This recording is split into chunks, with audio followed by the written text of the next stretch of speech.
Hello and welcome to Wait, It Gets Better, the improvisational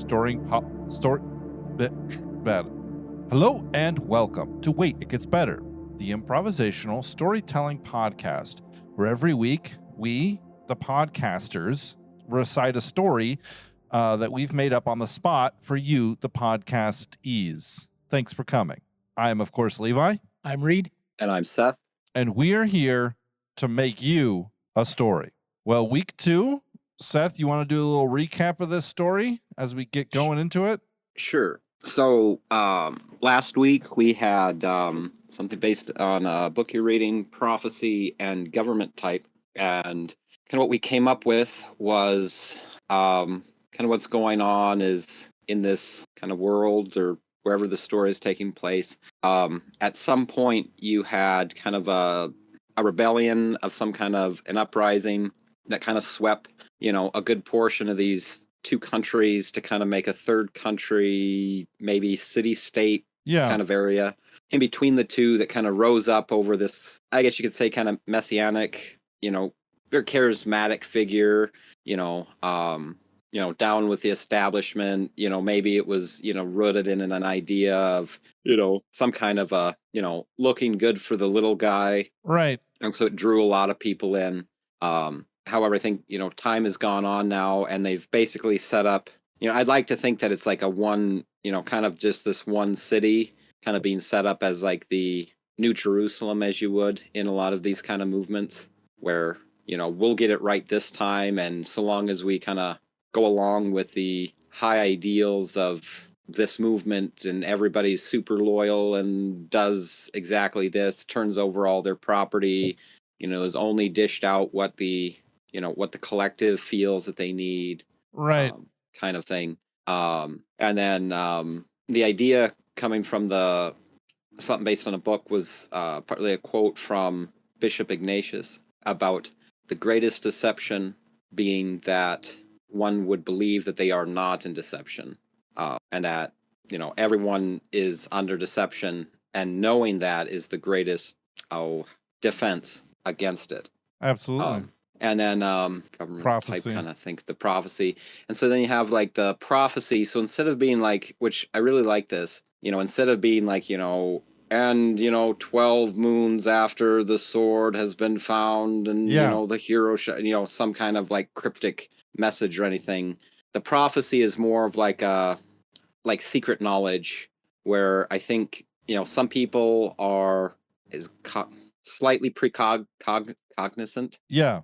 And so, some people are able to sometimes see little bits of something that's going to happen or, knowledge or insight into something. And I think what has kind of happened with this uprising is, at least, especially in this kind of isolated community thing, is they have kind of hidden all those people away for themselves, kind of the upper kind of class of, who's in control. Yeah. So it would give them the idea that they kind of foresee some of the things or know what's happening. But instead of that being kind of dissipated throughout, day-to-day life, it's kind of held in kind of the secret knowledge inside of their own private setting. And I think we were going on that, especially maybe here, certain colors, certain tones, or inspirational, like, I don't know, maybe art or color would inspire some of that I'm a hard time saying that. Yes. Prophetic abilities. And so, the inner sanction of some of like the hierarch area of this city will have this art or this color, but it's very devoid everywhere else in this city. Yeah, I sort of think of like Soviet Russia. It's like drab and dull, but then you get into kind of the upper party members' houses and all of a sudden things like look beautiful and kind of awake and alive, and it's like this manipulation tactic to keep people suppressed, but they need their creative juices running, so their offices and homes have to be sort of beautiful and have all these, high-spirited, high-powered energies and stuff. And I think, to kind of wrap it up, I think in a place where we're kind of at is it's been many years. I don't know how many, but you have most of the people in this conclave, kind of like a 1984 thing. It's kept in, again, this deception thing where they've really lost track of time. And because of this constant just overlay of what's going on here, everyone is kind of kept in this duped idea that it's kind of the start of the rebellion. They've just started it. Their leader's been killed, Right. maybe not all that long ago, or has been taken into exile. I don't know what, maybe want to establish as far as like the way that they're kind of keeping this pin on it. But then you have, I think it's like three figures that are kind of old, that they were the companions of this leader. And so they've kind of taken control from that leader figure. Right. Right. But what happens is that, over the years, these people keep getting switched out, but the regular people don't realize that. And so playing into this idea that it's still like early in this and like not a lot of time has gone by, and that these three people, who are not the same three people, but are kind of being duped, that they're still the ones that were connected to, their Right. hero figure of the past, or, but it's actually been, quite a long time, but no one is really sure how long. Cool. I think that's a great recap. Anybody have any world building, interesting things they want to add to this, or does anybody's story element that they chose last week have anything interesting for this? Reed, what story element did you have? I have villain sidekick. Okay. I had famous person, and I feel like there is some world building. Every darkest place, there has to be some kind of dawn, right? There has to be some kind of beautiful thing. This famous person, I'll call him Isaiah. Sure. He is a baker, and he is sort of has kind of been able to walk a place of power because he is such a great baker that they can't really get rid of him, because he runs these kind of large industrial bakeries and then he makes all the bread for the whole city. And he has connections to the outside because they don't grow their own grains here. So he has connections with the outside, and he is in some ways connected to the outside. So the deception kind of slides past him, right? The government's attempts at deception, but he also doesn't necessarily try to let everyone know what's happening, because he employs a lot of people, and people don't go hungry because of him, and people don't starve to death because of him, and everyone loves his food. So it's like the upper echelon people who get his pastries and stuff delivered to their houses and government buildings, they aren't going to get rid of him because the food would stop. And he's kind of sometimes he's asked his opinion because he kind of deserves a space on the kind of the council or whatever of the government, because so many people rely on him for a job and for food. But he doesn't have an official position, so he has kind of this unofficial position, and he's famous, and wherever he goes, people love to see him.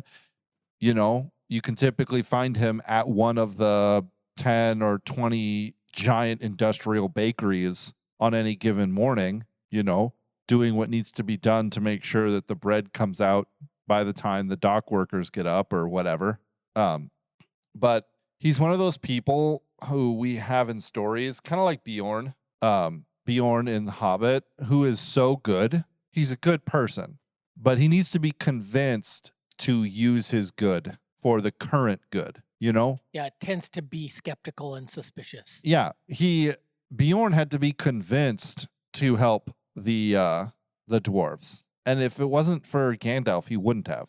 And it says at the end of The Hobbit that Bjorn goes back, and because he helped out, he came to the Battle of Five Armies, he actually married. Did he marry? Yeah, because it was Tom Bombadil that had, what's her name? He married a woman and became a chieftain, and men prospered in that area for a time, right? Right. He like entered into society after that. And this is the same kind of thing that this famous person has. He's famous, people know about him. You know, the government can't really touch him, but he's not super interested in sort of helping out a quote unquote rebellion, if one were to exist, because, you know, he's taking care of the people he needs to take care of. And maybe at some point in the story, he could be convinced, but for now, he, you know, when we first meet him or run into him, he's not. Cool. Yeah. Seth, I didn't catch what your story element is this week. I had anti-hero, which I think might give a little bit of an outlay of, you know, perhaps why the baker isn't quite as involved with the outside world or doesn't try to go to the other side either. Okay. So the anti-hero is an escapee from this place, right? So one of the things is they kind of keep most people duped into an idea that they're constantly under siege. Right. And so a lot of people, you know, especially young people, kind of sit in the created fog of war on the, you know, the front lines, fighting who knows who, but it's, you know, all kind of part of a ruse to think that these other countries around them are always, you know, out to get them and have always been out to get them. Right. However, you know, through a series of events, perhaps our anti-hero, and we'll call him Clarence, escaped, maybe tunneled out, somehow found a way out. Oh, maybe after seeing that, you know, maybe he started counting days, right? You know, long days out on the, you know, the front lines, and then caught something maybe that it wasn't adding up, and then started noticing that, you know, like the new people coming out were like, oh, it's like, you know, the beginning of the year and we've got to hold on. He's like, wait, no, it's like, you know, count up it's like, I've been out here for 3 years. It's like not, it's not the, you know, 12th year of the revolution. It's been more like, you know, more than that. Right. But anyways, seeing through some of, let's say, what's going on, he's able to get out through a chink in the defenses and kind of goes and finds himself in one of these other countries. And however, you know, there's a good reason that the city is here. Obviously, most things like this, you know, do arise because, you know, there's a reason for it. Right. You know, I think of like the Amish, right? It's a very separate community, right? And whereas one would, you know, kind of be put off by, you know, their extremism, you know, there is an amount of that, you know, reason why they're disconnecting from the world around them, right? And not absolutely, you know, and so I think that's kind of the case. He escapes, but then also finds that, you know, these other countries and the way that they function, they've kind of, you know, gone off the track as well. And so perhaps this is a connection that the baker has, is so he doesn't live right in society, but, you know, he's somewhere in between, probably on like a farm, grows his crops. And so maybe he's someone that the baker gets some of the stuff from. Yeah, that would make sense. Or at least a contact. And so he doesn't want to go back. Right. But he also doesn't really want to help this other country either.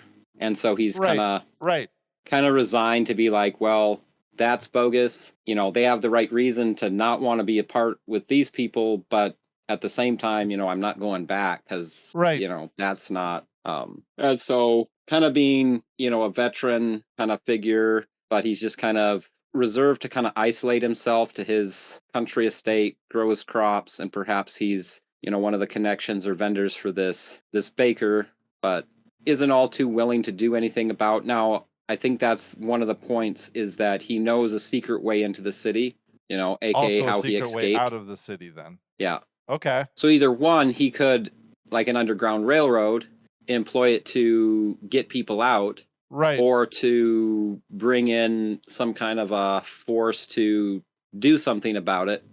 But also he's reluctant to do that because why should I take them down? These people aren't all any better either. Yeah, that's part of one of the things I was thinking about is do the other two countries that were at war and birthed this nation kind of in between them, are they helping to support this lie? My thought was kind of that, like, the messianic, the Messiah figure had some strange power that the other two countries still kind of view like an atomic bomb. And so they're just kind of like, we'll just let you do whatever you want because you were like able to convince our own soldiers to like turn against us, you know? That's a thing I'm trying to think about, if they are complacent in it or if they are part of the problem, if they are part of the system of control or system of manipulation. You know what I mean? I don't think so. I think the thing is its own thing. I think maybe after, however many years, they've just kind of, I think of like a demilitarized zone. Right. I've been there in Korea, and it was, kind of odd. I don't know if that's the right word, but what do you mean? It just so South Korea is really developed and has, the whole, and there's kind of a river there, and they've got, fences and guard towers and barbed wire and all kinds of stuff all along the border. Right. And you look across the river and it's just, woods, right? And it's kind of like, obviously, that North Korea probably has people positioned over there, because nowhere else in my life have I felt like someone had a gun pointed at me with malicious intent. Right. Then right there. Because like you could walk like right up to the fence. Yeah. Right. And it was like a tourist spot. Tourists were here all over the place. And it was just like, like 50 years ago, we were at war, and we're technically still at war with them, but like, it just kind of sits there. Right. So there might be some people like with this baker, because that is one of the things, because I thought of this when you were talking about the baker.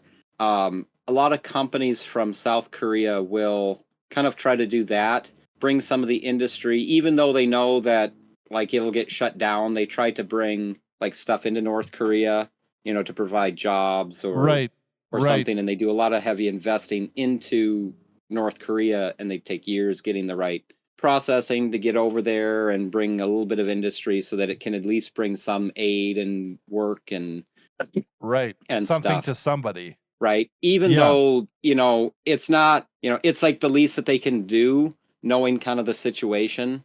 Right.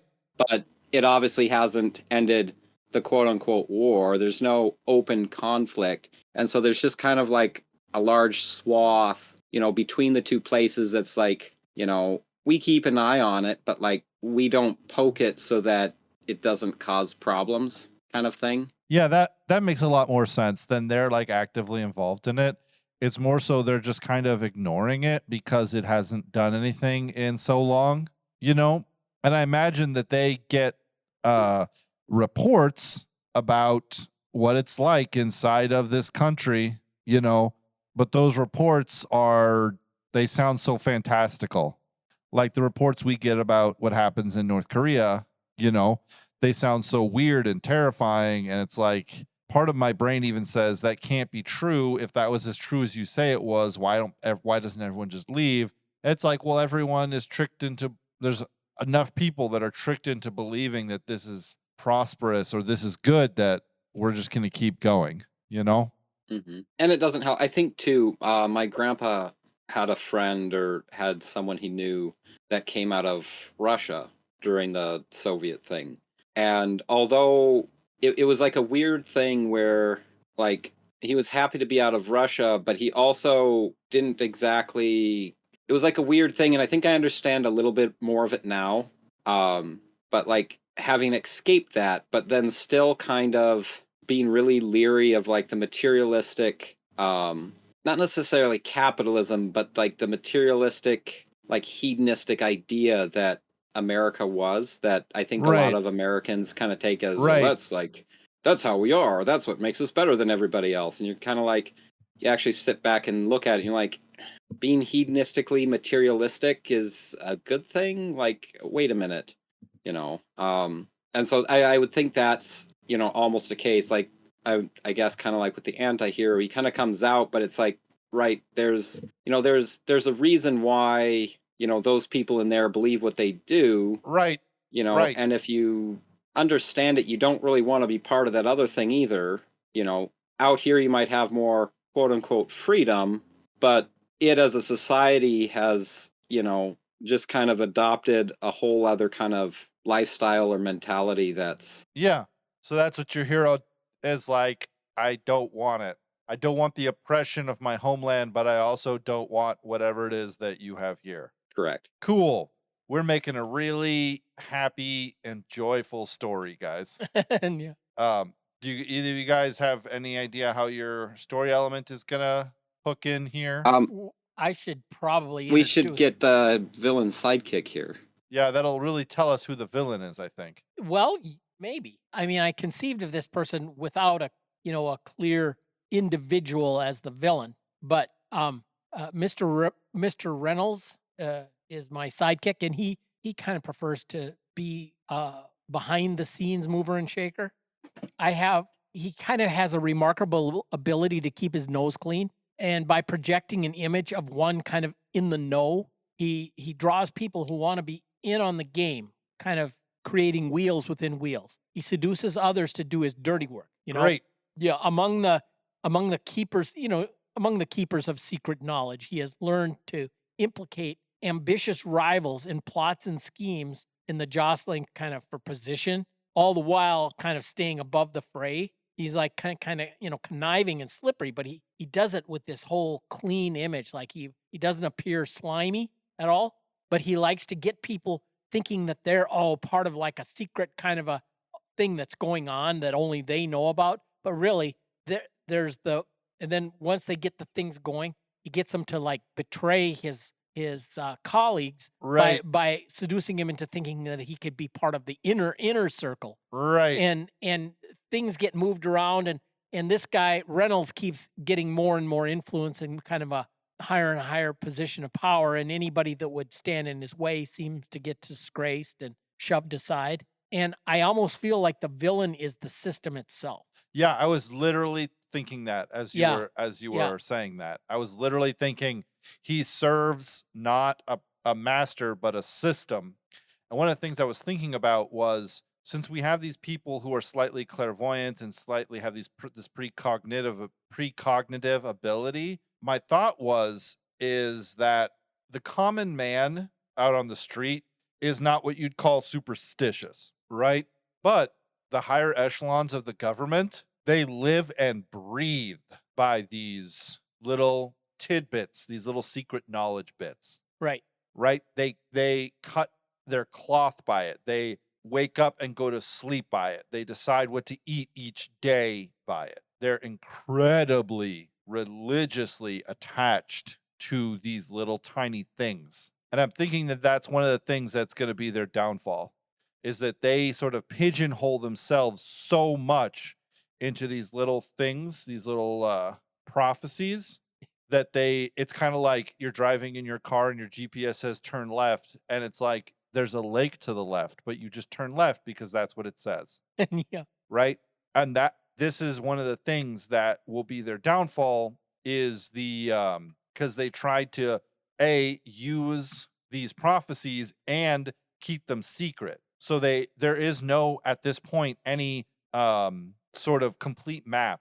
No one has taken all the precognitive words and put them all together to see if there's some context clues. Each group or subgroup sort of holds these their specific secrets in, like, with life and death, because it's secret knowledge. It's how they have their power. And they've never gotten together and talked about them. And if they had, they would see their doom coming. Right. But since they can't, they won't see their doom coming. Exactly. Okay, so I've got an idea here. I don't know if it would be our hero or some other figure.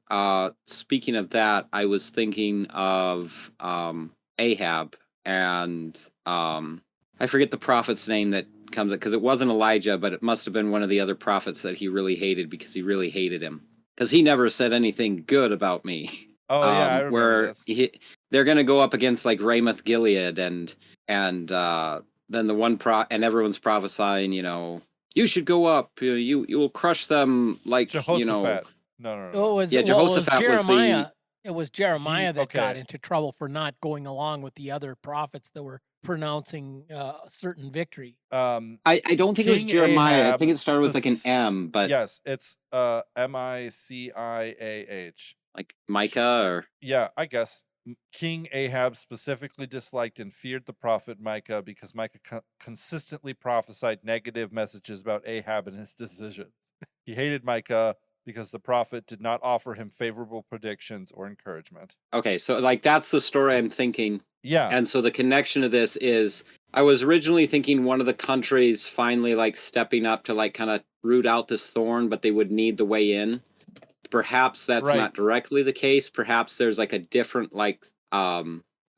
group. I don't know what this group would be, but maybe something along the lines of a more like a rebellion group sort of thing. Kind of, but not like I can't think of the right words, but like Like my mind goes to something like Levi. I know you've seen some of it. The Full Metal Panic. Yeah, I've seen it. The group that kind of subgroup that's not connected to any of the countries, but they kind of go about kind of like a private military.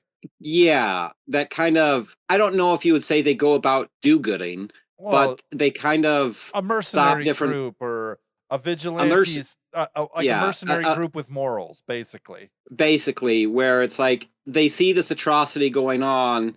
These other two countries aren't doing something about it. You know, them not necessarily beholden to these other two countries want to go in and take it out. You know, anyways, that was my idea. Maybe is like a third group that's not this city. It's not these two countries. It's made up of people from maybe these places or other places in this world that kind of are kind of above the grade when it comes to tactics and military stuff. And perhaps they have their, I had this idea where, the anti-hero, they need him to get into this place, but then, he doesn't want to, he's, kind of reluctant. But then they have this other group has their Micah figure who then kind of gives that thing where like a lying spirit has been put in the tongues of all their prophets and they will be caught like completely unaware. Yeah. Like I don't know, that was a connection I was making was like this idea they're all into their own little prophetic little utterances, but they're all lying. Right.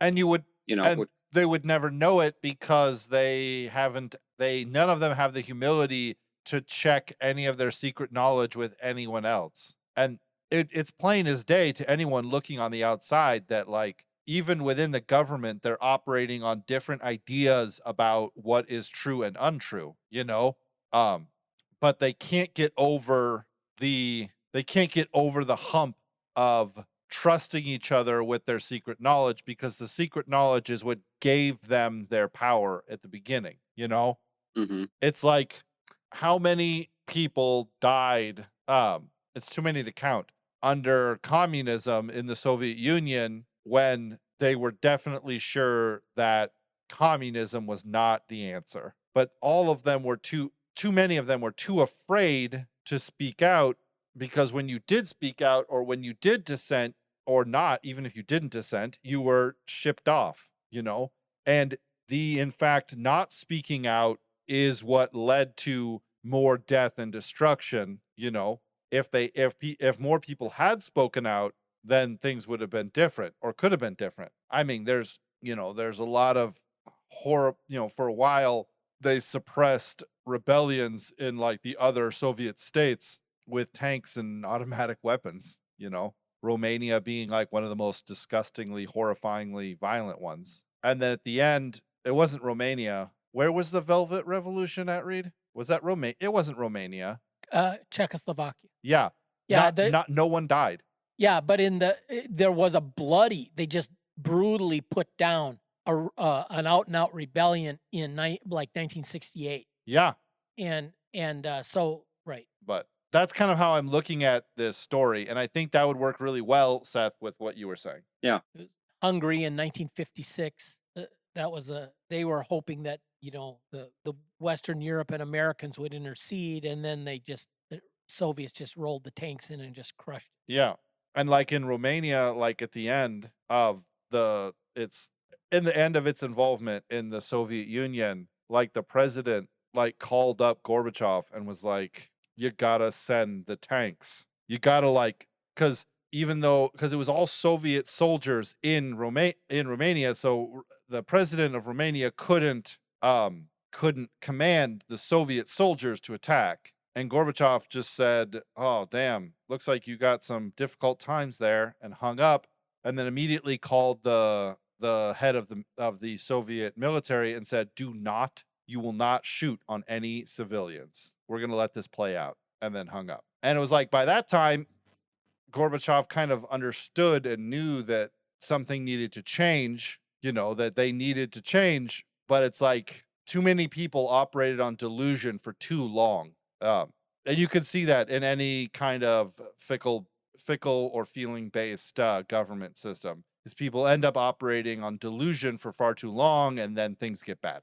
What I think is that the paramilitary group, Seth, that you're talking about is the army that this city has, but it's totally and completely separated from the people, right? When you're shipped off to the military, you're gone, you're done, you're kind of excommunicated, and it's also kind of like how was it in Rome with like the legions, like they weren't allowed to enter Rome or like get close to Rome.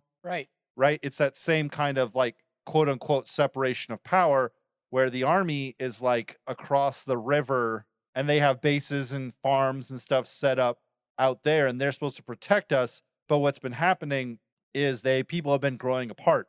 People have been growing up under different ideas, and now this military is more of its own separate kind of entity than it is necessarily having any pride connected to this city state, and then it kind of comes in and decides to like, we have to do something about what's happening in our motherland, or what we used to consider our homeland. That's kind of what I'm thinking. You guys let me know if it's a terrible idea. Yeah, that's the way I see the story playing out too. I was thinking of these different sayings people have, like what you were just talking about, somebody will like do something startling to change the whole dynamic of a certain situation and change the entire flavor of whatever conflict has been playing out. And they say, well, now he's crossed the Rubicon. That was literally the legions weren't allowed to cross the river, the Rubicon. And another one that you